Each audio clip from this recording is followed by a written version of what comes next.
여러분, 혹시 주변에 착한 사람인데 왜 저렇게 힘들게 사나 싶은 분 계십니까? 평생 남한테 나쁜 짓 한 번 안 하고 살았는데 정작 본인은 불행한 분들 말입니다. 왜 그럴까요? 나쁜 놈들은 잘 먹고 잘 사는데 착한 사람만 손해보는 것 같지 않으십니까? 안타깝게도 이게 현실입니다. 착하기만 한 사람들이 나이 들어 더 힘들어집니다. 자식들한테 다 주고 본인은 남는 게 없습니다. 남 눈치 보느라 본인 권리는 주장 못합니다.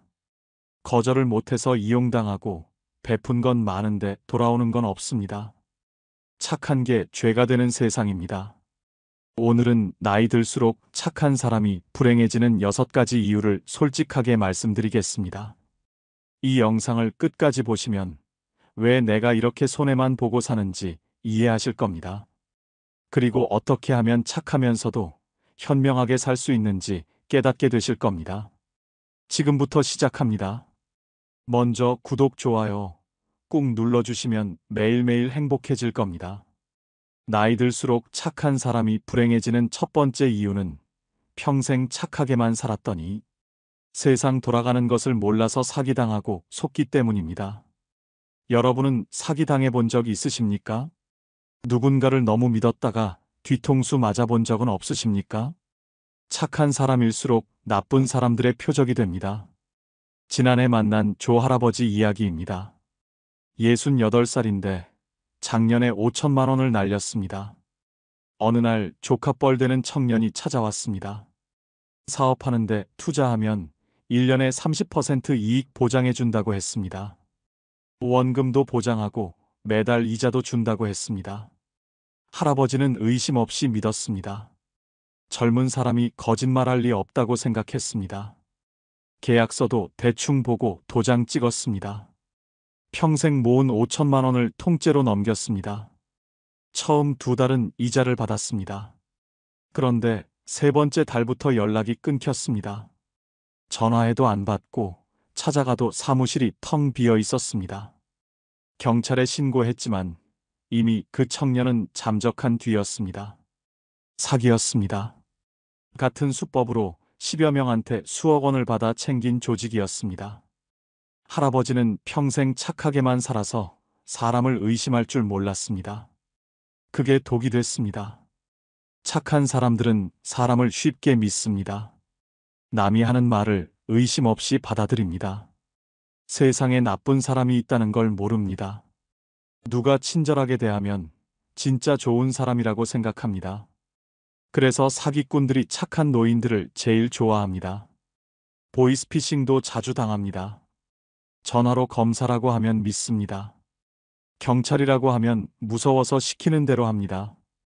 통장 계좌번호 알려주고 비밀번호 말하고 돈을 송금합니다. 자식이 사고 났다는 말에 놀라서 확인도 안 하고 돈을 보냅니다. 나중에 사기인 걸 알고 후회해도 돈은 돌아오지 않습니다. 건강식품 판매원한테도 속습니다. 집에 찾아와서 며칠 동안 친절하게 대해줍니다. 어깨도 주물러주고 이야기도 들어주고 정성껏 챙겨줍니다. 그러다 마지막 날 건강식품 사라고 합니다. 몇백만 원짜리인데 안 사면 섭섭할 것 같아서 삽니다. 효과도 없는 제품을 비싼 값 주고 삽니다. 부동산 사기도 당합니다. 땅 사면 몇 배 오른다는 말에 속아서 쓸모없는 땅을 비싸게 삽니다. 재개발된다는 거짓말에 넘어갑니다. 계약서도 제대로 안 읽고 도장 찍습니다. 나중에 사기인 걸 알아도 돈 돌려받을 길이 없습니다. 그러면 어떻게 해야 합니까? 의심하는 법을 배우십시오. 너무 좋은 조건은 사기입니다. 높은 이자 준다는 투자, 몇 배 오른다는 땅, 공짜로 준다는 건강식품, 다 사기입니다. 세상에 공짜는 없습니다. 전화로 돈 요구하면 일단 끊으십시오. 검사든 경찰이든 전화로 돈 달라고 안 합니다. 자식 사고 났다는 말 들으면 직접 확인하십시오. 황급히 송금하지 마십시오. 계약서는 꼭 천천히 읽으십시오. 이해 안 되면 자식이나 전문가한테 물어보십시오. 혼자 결정하지 마십시오. 특히 큰돈 관련된 건 더욱 조심하십시오. 개인정보 함부로 주지 마십시오. 통장 계좌번호, 비밀번호, 카드 정보 절대 말하지 마십시오. 누가 친절하게 도와준다고 해도 핸드폰이나 카드 넘기지 마십시오. 착하다고 모든 사람 믿으면 안 됩니다. 세상에는 노인들 상대로 사기치는 나쁜 사람들이 많습니다. 의심하는 게 신뢰가 아닙니다. 본인을 지키는 겁니다. 착하되 똑똑해야 합니다. 그게 사기 안 당하고 재산 지키는 방법입니다. 나이 들수록 착한 사람이 불행해지는 두 번째 이유는 자식들한테 다 주고 본인은 남는 게 없기 때문입니다. 여러분은 자식들한테 얼마나 주셨습니까? 대학 등록금, 결혼자금, 집 장만 비용까지 다 대주셨습니까? 그리고 지금 본인 통장에는 얼마나 남아 있습니까? 이 질문에 선뜻 대답 못 하신다면 끝까지 들어보십시오. 작년에 만난 박할머니 이야기입니다. 72살인데 지금 월세 40만 원짜리 작은 방에서 혼자 사십니다. 젊었을 때는 식당을 하셔서 돈을 꽤 벌었습니다. 그런데 자식 셋을 키우느라 번 돈을 다 쏟아부었습니다. 큰아들 대학 보낼 때 4천만 원 들었고 둘째 딸 결혼할 때 집 장만 도와준다고 5천만 원 주었습니다.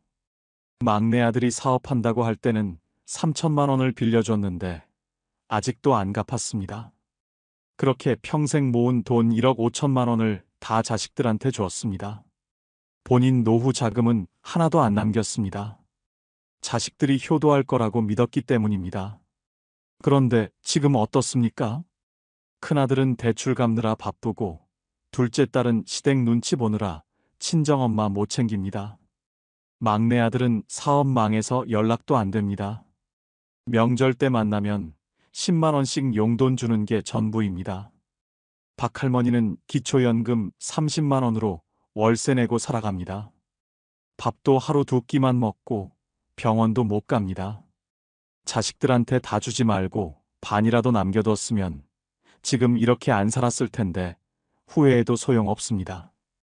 착한 부모들은 자식이 힘들다고 하면 못 이깁니다. 본인이 굶어도 자식한테 줍니다. 노후 자금 모아뒀다가도 자식이 돈 달라면 다 줘버립니다. 나중에 돌려받을 거라고 생각하지만 안 돌아옵니다. 자식들도 자기 생활이 빠듯하니까 부모님한테 돌려줄 여력이 없습니다. 그러면 어떻게 해야 합니까? 자식한테 줘도 한도가 있어야 합니다. 본인 노후 자금만큼은 절대 건드리면 안 됩니다. 최소한 5천만 원에서 1억 원은 본인 명의로 남겨두십시오. 이 돈은 자식들한테 보여주지도 말고 말하지도 마십시오. 나중에 본인이 아프거나 생활이 힘들 때 쓸 비상금입니다. 자식들이 불쌍해 보여도 냉정해야 합니다. 20 넘으면 어른입니다. 본인이 알아서 살아야 합니다. 부모가 평생 책임질 수 없습니다. 결혼 자금 도와주는 것도 능력 범위 안에서 해야 합니다.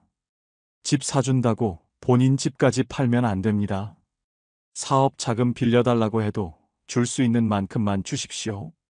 못 갚을 거라고 생각하고 주는 게 맞습니다. 착하다는 건 좋은 겁니다. 그런데 무조건 다 주는 건 착한 게 아니라 어리석은 겁니다. 자식 사랑도 중요하지만 본인 노후도 중요합니다. 본인이 먼저 살아야 자식들한테도 짐이 안 됩니다.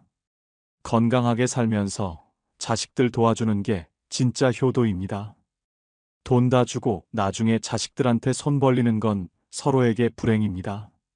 착하되 현명해야 합니다. 그게 본인과 자식 모두를 위하는 길입니다. 나이 들수록 착한 사람이 불행해지는 세 번째 이유는 거절을 못해서 평생 이용당하기 때문입니다. 여러분은 부탁받으면 거절하십니까? 아니면 무조건 들어주십니까? 싫은 소리 하기 싫어서 그냥 다 해주고 계신 건 아닙니까? 이렇게 살다가는 나이 들어 더 힘들어집니다. 동네에 사는 김할아버지 이야기입니다. 76살인데 아직도 이것저것 부탁받는 일이 많습니다. 옆집에서 짐 좀 옮겨달라고 하면 못 이기고 해줍니다. 아랫집에서 전구 좀 갈아달라고 하면 또 가서 해줍니다. 친척이 돈 좀 빌려달라고 하면 어렵게 모은 돈도 빌려줍니다. 지난달에는 조카가 보증 좀 서달라고 했습니다. 위험하다는 걸 알면서도 거절을 못하고 서줬습니다. 그런데 그 조카가 대출금을 안 갚아서 지금 할아버지한테 독촉 전화가 옵니다. 2천만 원을 대신 갚아야 하는 상황입니다. 평생 착하게 살면서 부탁 거절 못하던 습관이 노년의 빚더미를 만든 겁니다. 착한 사람들은 거절을 못합니다. 남이 부탁하면 내가 힘들어도 들어줍니다. 싫은 소리 들을까봐 두렵고 나쁜 사람으로 보일까봐 걱정됩니다. 그래서 자기 시간도, 돈도, 건강도 다 희생하면서 남을 도와줍니다. 그런데 도움받은 사람들은 어떻습니까? 고맙다는 말 한마디로 끝입니다. 나중에 본인이 힘들 때 도와주지 않습니다. 특히 돈 문제가 심각합니다. 친구가 급하다고 빌려달라는데 거절 못합니다. 친척이 사업 자금 필요하다는데 안 빌려주면 나쁜 사람 되는 것 같습니다. 그래서 통장에 있는 돈을 빌려주는데 돌려받지 못합니다. 독촉하기도 미안하고 관계 나빠질까봐 그냥 포기합니다. 보증도 마찬가지입니다. 보증만큼은 절대 서면 안 된다는 걸 알면서도 거절을 못합니다. 가족이 부탁하면 어쩔 수 없다고 생각하고 서줍니다. 그런데 나중에 채무자가 돈을 안 갚으면 보증인이 다 갚아야 합니다. 평생 모은 재산이 한순간에 날아갑니다. 그러면 어떻게 해야 합니까? 거절하는 법을 배워야 합니다. 처음에는 어색하고 미안하지만 연습하면 됩니다. 못해주는 건 못한다고 분명하게 말하십시오. 돈 빌려달라는 사람한테는 지금 여유가 없다고 하십시오. 보증 서달라는 사람한테는 원칙상 안 된다고 하십시오. 나이 들수록 에너지도 없고 돈도 없습니다.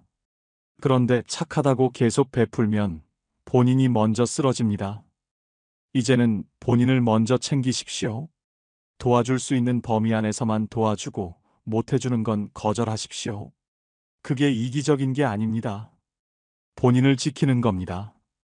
착하되 호구가 되면 안 됩니다. 거절하는 용기를 가지십시오. 나이 들수록 착한 사람이 불행해지는 네 번째 이유는 베푼 건 많은데 돌아오는 게 없기 때문입니다. 여러분은 평생 남한테 얼마나 베푸셨습니까? 그런데 지금 힘들 때 옆에 있는 사람이 몇 명이나 됩니까? 착하게 살면 복 받는다고 하던데 정작 복은 언제 오는 걸까요? 복지관에서 만난 정할머니 이야기입니다. 69살인데 평생 남 도와주며 살았습니다. 젊었을 때는 동네에서 소문난 착한 사람이었습니다. 이웃이 아프면 병원 데려다 주고 집안에 경조사 있으면 달려가서 일손 도왔습니다. 친구가 돈 없어서 장사 못한다고 하면 1,000만 원 빌려주고 조카가 대학 등록금 없다고 하면 500만 원씩 보태줬습니다. 그렇게 30년 넘게 주변 사람들 챙기며 살았습니다. 그런데 작년에 할머니가 당뇨 합병증으로 쓰러졌습니다. 병원비가 2천만 원 나왔는데 돈이 없었습니다. 평생 남 도와주느라 본인 저축은 하나도 없었습니다. 그래서 예전에 도와줬던 사람들한테 연락했습니다. 1,000만 원 빌려준 친구한테 전화했더니 지금 형편이 안 된다고 했습니다. 등록금 보태준 조카는 전화도 안 받습니다. 병원 데려다준 이웃은 그때 일을 기억도 못했습니다. 결국 집을 담보로 대출받아서 치료했습니다. 평생 베풀었는데 정작 본인이 힘들 때는 아무도 없었습니다. 착한 사람들은 계산 없이 베풉니다. 나중에 돌려받으려고 주는 게 아니라 그냥 좋은 마음으로 줍니다. 누가 힘들면 안쓰러워서 도와주고 누가 어려우면 아까운 거 없이 나눠줍니다. 본인이 조금 손해보는 건 괜찮다고 생각합니다. 언젠가는 좋은 일이 생길 거라고 믿습니다. 그런데 현실은 냉정합니다. 도움받은 사람들은 시간 지나면 잊어버립니다. 당장 급할 때는 고맙다고 하지만 나중에는 당연하게 생각합니다. 심지어 도와준 사실조차 기억 못하는 사람도 많습니다. 본인이 힘들 때 찾아가면 오히려 부담스러워합니다. 특히 돈을 빌려주면 관계가 끝납니다. 빌려간 사람은 갚기 싫어서 연락을 끊습니다. 빌려준 사람이 독촉하면 오히려 화를 냅니다. 그렇게 오랜 친구도 가까운 친척도 돈 때문에 원수가 됩니다. 결국 돈도 못 받고 관계도 잃습니다. 시간과 노력도 마찬가지입니다. 남일 도와주느라 본인 시간을 다 씁니다. 육아 도와달라는 자식 집에 가서 손주 봐주고 청소 도와달라는 친구 집에 가서 일해줍니다. 그런데 나중에 본인이 도움 필요할 때는 어떻습니까? 다들 바쁘다고 안 옵니다. 그때 도와준 것은 잊어버리고 지금 자기 일이 더 중요합니다. 그러면 어떻게 해야 합니까? 무조건 베푸는 걸 멈추십시오. 도와주되 한계를 정하십시오. 돈은 돌려받을 생각 없는 금액만 주고 시간은 본인 생활에 지장 없는 범위에서만 내주십시오. 본인 것을 먼저 챙기고 남는 게 있을 때 나눠주십시오. 베풀 때는 기대하지 마십시오. 돌려받을 거라고 기대하면 배신감만 커집니다. 주면 끝이라고 생각하십시오. 그래야 실망도 안 하고 관계도 안 나빠집니다. 줄 수 없으면 처음부터 안 주는 게 낫습니다. 착한 건 좋습니다. 그런데 일방적으로만 베푸는 건 바보입니다. 나이 들수록 본인 자원이 한정됩니다. 돈도, 시간도, 건강도 부족합니다. 그걸 다 남주면 본인은 어떻게 삽니까? 이제는 받을 줄도 알아야 합니다. 주고받는 관계가 건강한 관계입니다. 일방적으로 주기만 하는 관계는 끊으십시오. 착하되 현명하게 베푸십시오. 그게 본인의 노년을 지키는 방법입니다.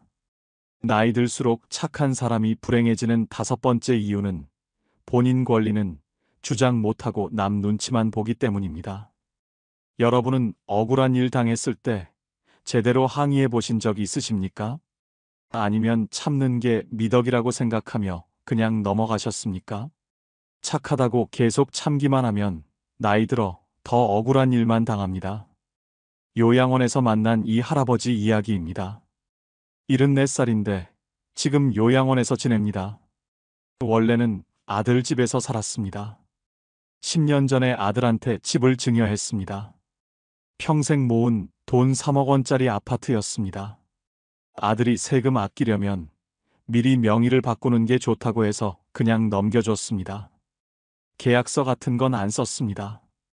아들을 믿었고 평생 같이 살 거라고 생각했습니다. 그런데 2년 전에 며느리가 시아버지 모시기 힘들다고 불평하기 시작했습니다. 냄새 난다고, 시끄럽다고, 불편하다고 계속 말했습니다. 할아버지는 아무 말도 못했습니다. 며느리 기분 상할까봐 방에만 있었고 밥도 조용히 먹었습니다. 그런데 작년에 아들이 요양원에 가시는 게 어떻겠냐고 했습니다. 할아버지는 가기 싫었지만 거절 못했습니다. 아들 부부가 힘들어하는데 내가 뭐라고 할 수 있겠냐고 생각했습니다. 결국 지금 요양원에 있습니다. 본인 명의 집도 없고 갈 곳도 없습니다. 그때 제대로 권리를 주장했으면 이렇게 안 됐을 텐데 후회해도 소용없습니다. 착한 사람들은 본인 권리를 주장하지 못합니다. 내 것을 달라고 하는 게 부끄럽고 억울한 일을 따지는 게 민망합니다. 참는 게 미덕이라고 배워서 평생 그렇게 살았습니다. 남하고 싸우는 것도 싫고 나쁜 사람으로 보이는 것도 싫어서 그냥 넘어갑니다. 자식들한테도 마찬가지입니다. 용돈 달라는 말을 못합니다. 자식들 눈치가 보여서 입이 안 떨어집니다. 생활비가 부족해도 참고 병원비가 없어도 말 못합니다. 명절에 10만 원 받으면 감사하다고 하고 그것도 안 주면 괜찮다고 합니다. 본인이 키워준 자식인데 정작 도움 청하는 건 못합니다. 며느리나 사위한테는 더 조심합니다. 한마디라도 잘못하면 아들이나 딸한테 불평할까봐 두렵습니다. 불편한 것도 참고 서운한 것도 삭힙니다. 손주 봐달라고 하면 힘들어도 봐주고 집안일 도와달라고 하면 아파도 합니다. 거절하면 관계가 나빠질까봐 무조건 들어줍니다. 돈 문제도 제대로 못 챙깁니다. 빌려준 돈 돌려달라는 말을 못합니다. 약속한 날짜가 지나도 독촉 못하고 기다립니다.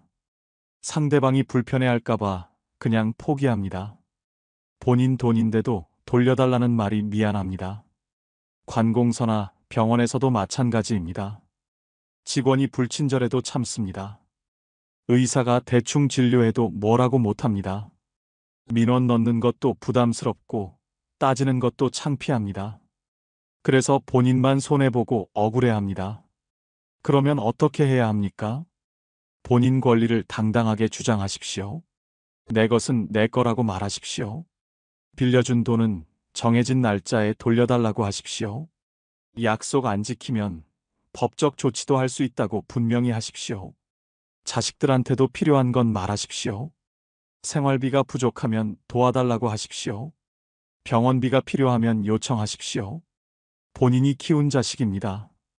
도움 청하는 게 부끄러운 일이 아닙니다. 오히려 참다가 병 키우는 게 더 큰 부담입니다. 불편한 것도 말하십시오.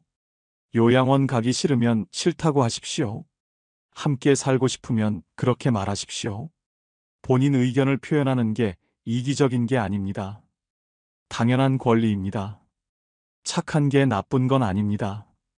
그런데 본인 권리까지 포기하면 안 됩니다. 나이 들수록 목소리를 내야 합니다. 참기만 하면 아무도 신경 안 씁니다. 말해야 알고 주장해야 지킬 수 있습니다. 착하되 당당하십시오. 그게 존중받는 노년을 사는 방법입니다. 나이 들수록 착한 사람이 불행해지는 6번째 이유는 자기 자신은 돌보지 않고 남만 챙기다가 건강을 잃기 때문입니다. 여러분은 본인 건강 챙기십니까? 아니면 남 챙기느라 본인은 뒷전입니까?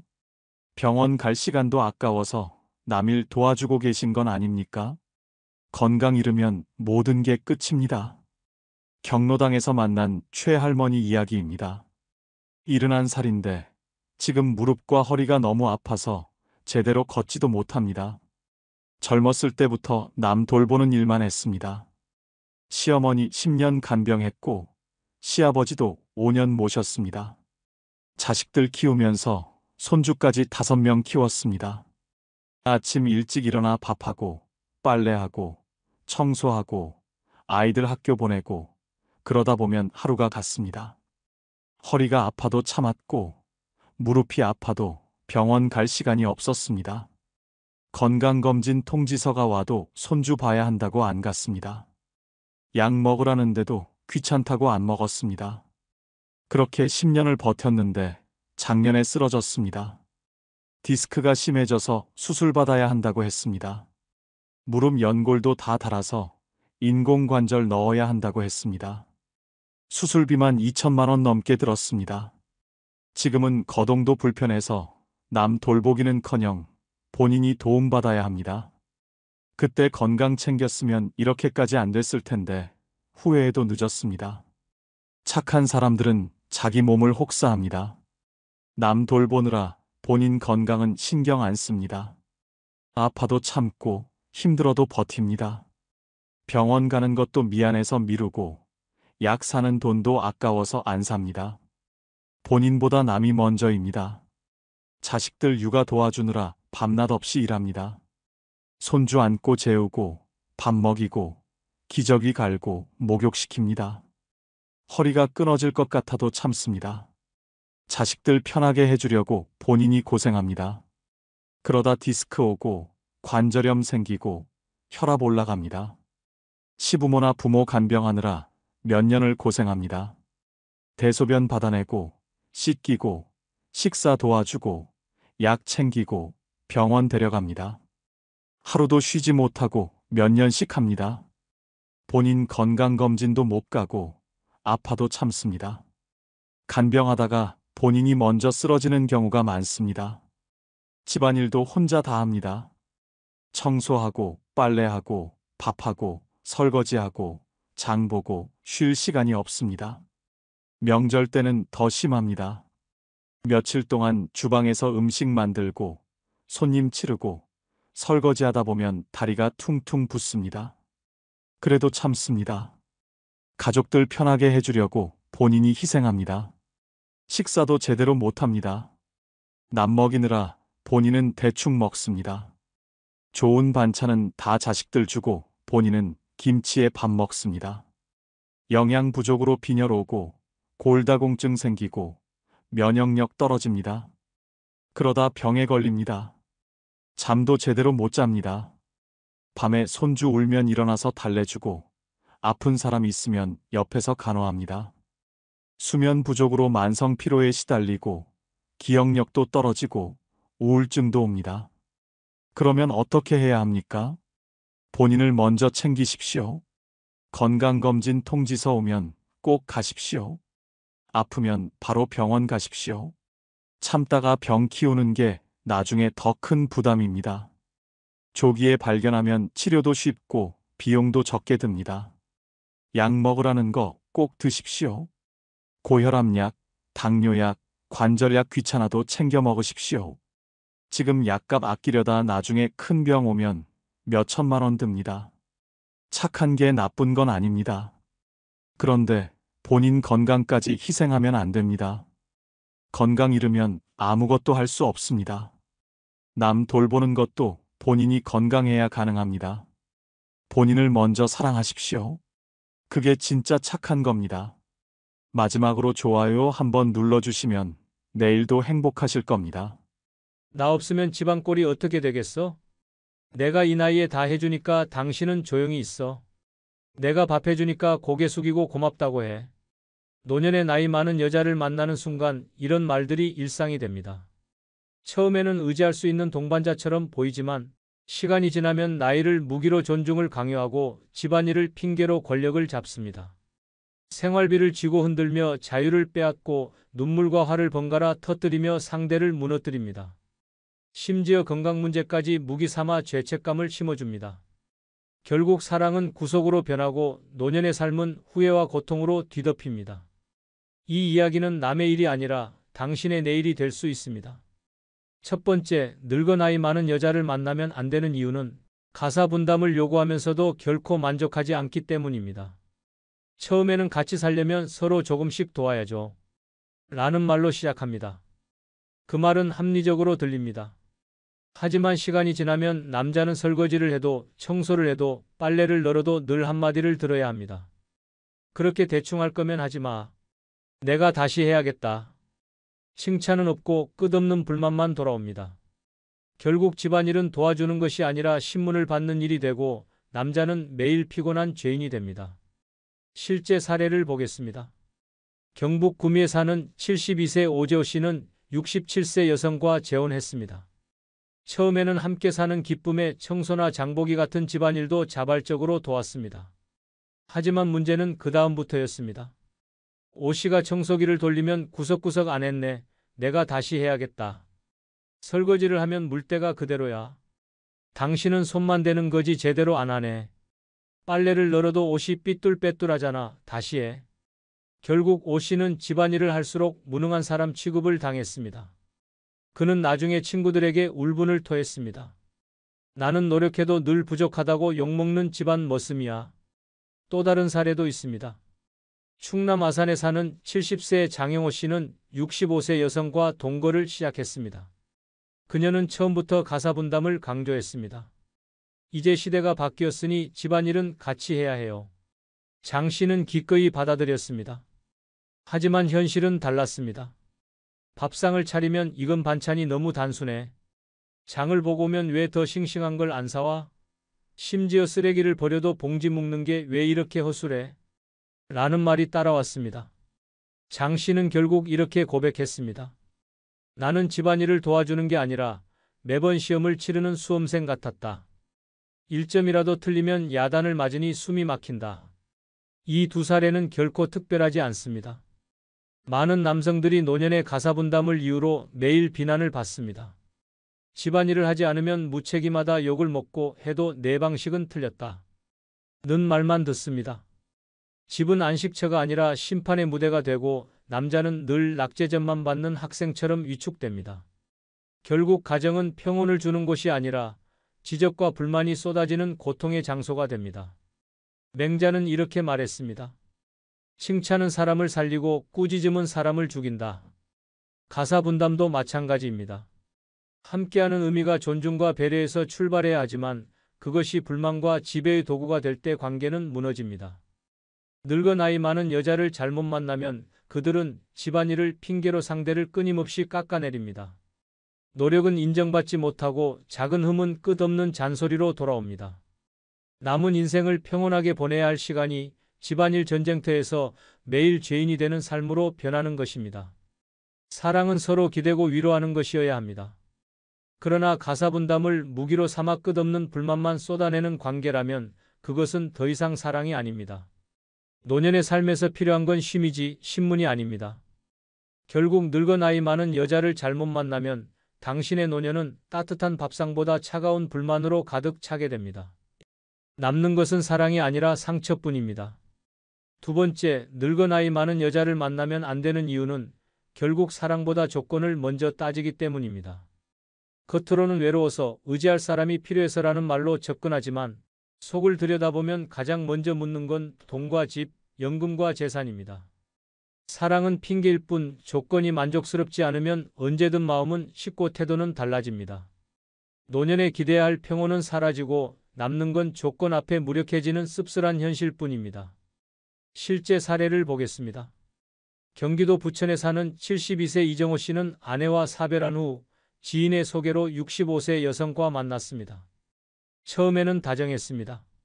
앞으로 남은 세월 서로 의지하며 살자 라는 말이 마음을 움직였습니다.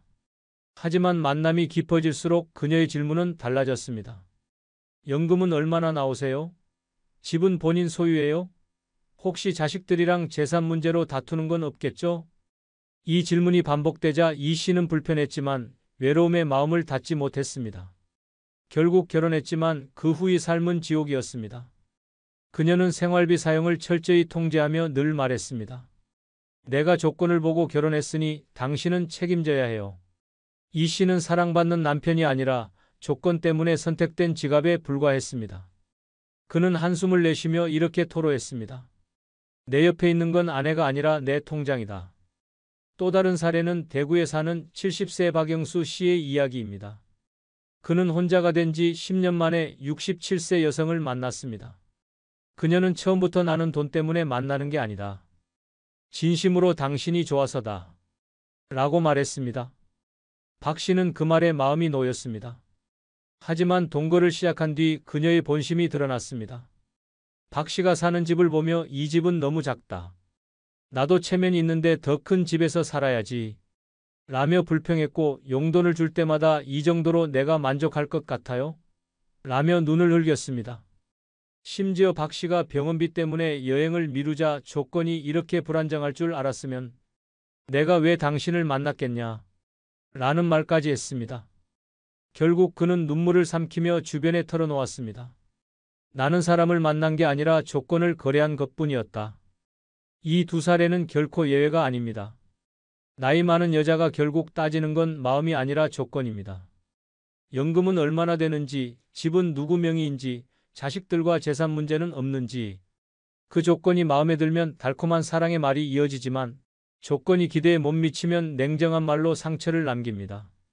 남자는 매일 시험대 위에 오른 듯 검증당하며 결국 스스로도 초라한 존재로 느껴지게 됩니다. 맹자는 말했습니다. 이익을 좇는 자는 반드시 관계를 잃는다. 사랑이 아니라 조건을 우선하는 순간 관계는 이미 깨진 것입니다. 노년에 필요한 건 돈이 아니라 따뜻한 위로이고 조건이 아니라 진심입니다. 그러나 늙어 나이 많은 여자를 잘못 만나면 그 위로와 진심은 존재하지 않습니다. 오직 조건만이 남습니다. 사랑은 서로를 바라보는 눈빛에서 시작되어야 합니다. 하지만 조건이 먼저인 만남은 눈빛이 아니라 통장을 바라봅니다.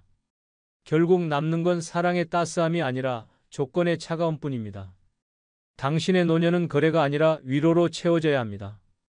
그러나 조건을 먼저 따지는 여자를 만나는 순간 당신의 삶은 사랑이 아니라 철저한 계산서로 끝나버릴 것입니다. 세 번째, 늙어 나이 많은 여자를 만나면 안 되는 이유는 나이 들어 더 까다롭고 예민해지기 때문입니다. 젊을 때는 넘기던 사소한 일들도 나이가 들면 모두 불만의 씨앗이 됩니다.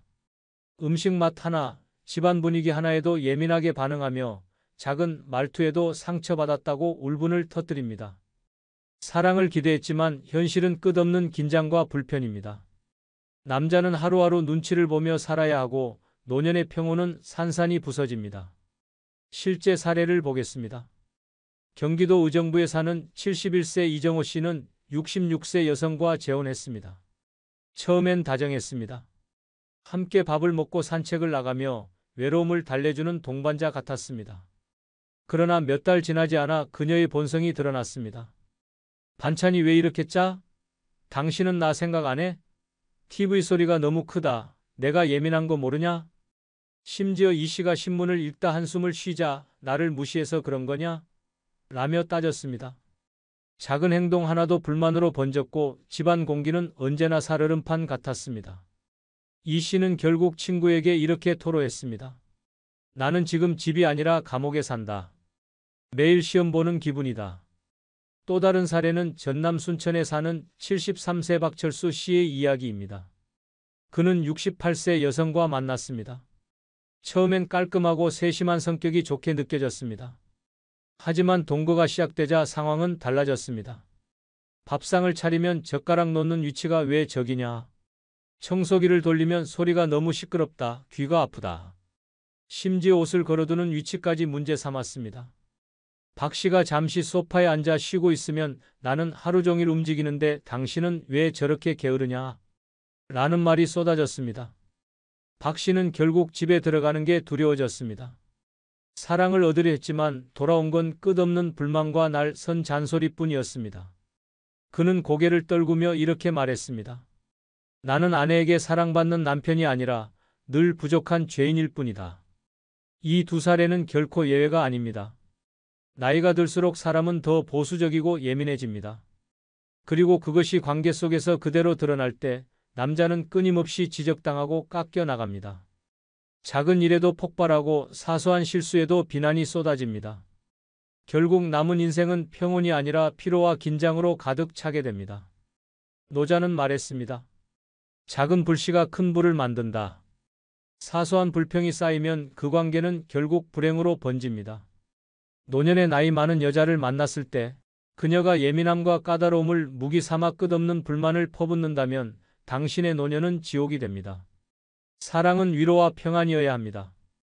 그러나 나이 들어 더 까다롭고 예민해진 여자를 잘못 만나면 그 사랑은 안식이 아닌 고통으로 바뀝니다.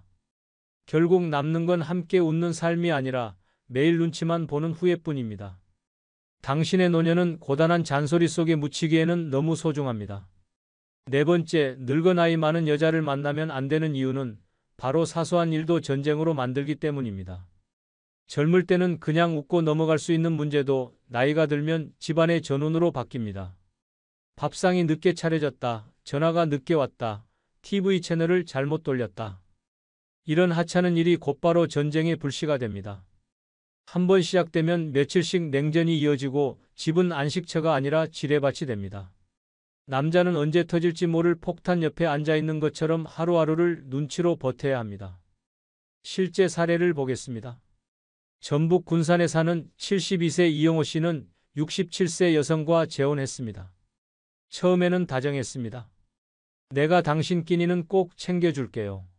라는 말에 마음이 움직였고 함께 지내는 기쁨이 컸습니다.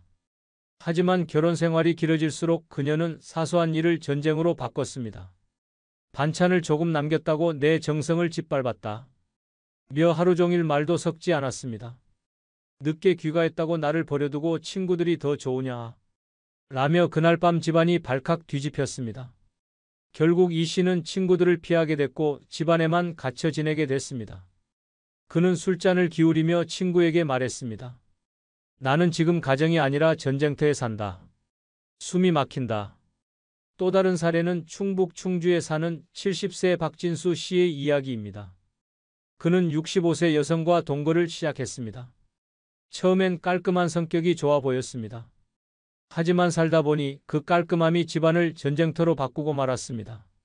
신발이 반듯하게 정리되지 않았다고 소리쳤고 TV 리모컨이 제자리에 없다고 하루 종일 잔소리를 퍼부었습니다. 심지어 전기세 고지서를 제때 확인하지 않았다고 당신은 집안 살림에 관심도 없다. 며 고함을 질렀습니다. 사소한 문제 하나가 커다란 싸움으로 번졌고 박 씨는 점점 무력해졌습니다.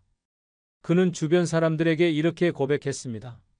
내가 원하는 건 조용한 노년이었는데 지금은 사소한 일 하나도 폭탄처럼 터지는 집에서 매일을 전쟁처럼 살고 있다. 이 두 사례는 결코 남의 이야기가 아닙니다.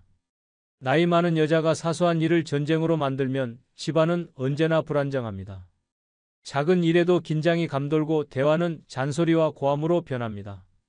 남자는 점점 자기 목소리를 잃어가고 결국 집은 피난처가 아니라 감옥이 됩니다. 공자는 말했습니다. 화를 다스리지 못하면 집안이 무너진다. 사소한 일을 부풀려 전쟁으로 만드는 여자를 만나는 순간 그 집은 이미 무너진 것이나 다름없습니다. 노년에 필요한 건 평온과 쉼이지 끊임없는 전투가 아닙니다. 그러나 늙어 나이 많은 여자를 잘못 만나면 그 노년은 매일 전쟁으로 얼룩지게 됩니다. 사랑은 안정을 주어야 하고 노년의 만남은 위로가 되어야 합니다. 하지만 사소한 일도 전쟁으로 만드는 사람과 함께한다면 당신의 노년은 웃음보다 후회와 긴장으로 채워집니다. 결국 남는 건 사랑이 아니라 상처뿐입니다. 5번째, 늙어 나이 많은 여자를 만나면 안 되는 이유는 질투라는 칼날로 상대를 끝없이 베기 때문입니다. 젊을 때는 귀엽게 보이던 질투가 나이가 들수록 집요하고 파괴적인 흉기로 변합니다. 친구와 술 한잔을 해도, 딸이나 며느리와 통화를 해도, 심지어 동네 슈퍼 주인과 몇 마디 말을 나눠도 의심의 눈초리가 따라옵니다. 그 여자는 누구야?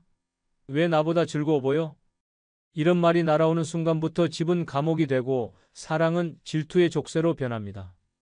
실제 사례를 보겠습니다. 전남 목포에 사는 71세 최영수 씨는 아내와 사별한 뒤 66세 여성과 재혼했습니다.